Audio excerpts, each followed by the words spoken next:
စကိုင်းမြို့ငယ်လေးအတန်းကြောင့်ပျက်စီးသွားတဲ့ဘုန်းကြီးကျောင်းတိလရှင်ကျောင်းလူနေအိမ်များကိုဒုတိယအကြိမ်လိုက်လံပြီးတော့လှူဒန်းခြင်းဖြစ်ပါတယ်ဒီဒုတိယအကြိမ်မှာကျန်းပိုချင်းစည်းကွယ်ကုမ္ပဏီမိသားစုမှဥဆောင်ပြီးတော့လှူဒန်းသွားမှာဖြစ်ပါတယ်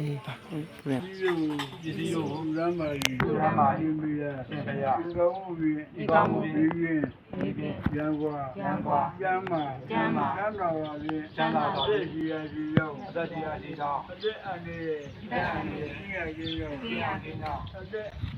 အနေကြီးရကြီးရောက်အသက်အနေကြီးရကြီးရောက်အသက်အနေကြီးရကြီးရောက်လူတန်းကြတဲ့မိသားစုတွေကျမ်းမာချမ်းသာအန္တရာယ်ကင်းပါစေလိုက်လံပြီးတော့အကျိုးဆောင်ပေးကြတဲ့ဒိုက်ကမှာပေါင်းသူတော်ကောင်းတို့လည်းပဲဘေးကင်းရန်ကွာကျမ်းမာချမ်းသာကြပါစေဒါကြောင့်ဘုံလားအခုတက်တာဒါပေမဲ့စီးကြည့်လိုက်ကြတော့ခေါကလောလေခြေတော်လားမတော်လား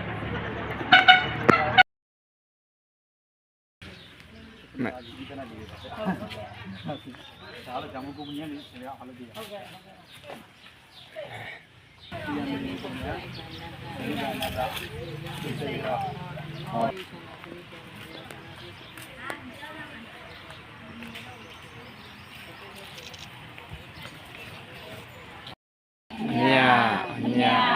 ည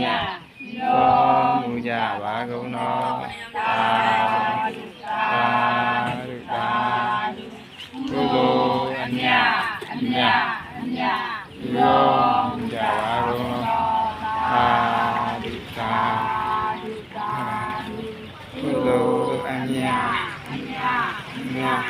တော်မူကြပါကုန်တော်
ပါဗျာ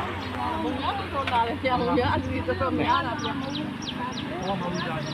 အကောင်းတယ်ဒီလိုလည်းဒီတိုင်းဆုံးတော့တရားမှပြောင်းပြီးတော့တက်တီတုံးမှလည်းအကျဲတော့ဆောက်လာကြော်သွားနိုင်တယ်ဒါအခုဒီဆက်ပါဗျာ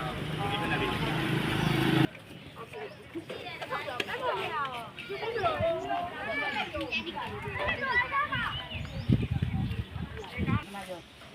မလာလေနဲ့ဒီကြီးပါမှာပါသမီးတော်လို့လားဒီမှာတော်လေးရတာတော်တယ်ဒီမှာသူကမတော်ဘူးတဲ့တော်လေးဒါဆိုဒါဒီမှာကြည့်ရလားတွေ့ရလားမဟုတ်ဘူး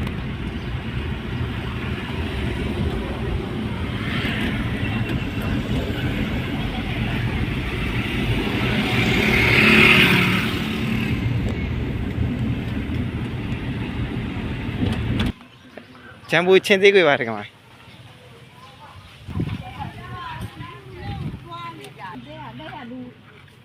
လူလည်းရှိတယ်ဟိုဘက်သွားလို့ရတယ်အဲ့ဒါမြန်မာအဲ့ဒါရတယ်လက်ကောက်ရပြီရသေး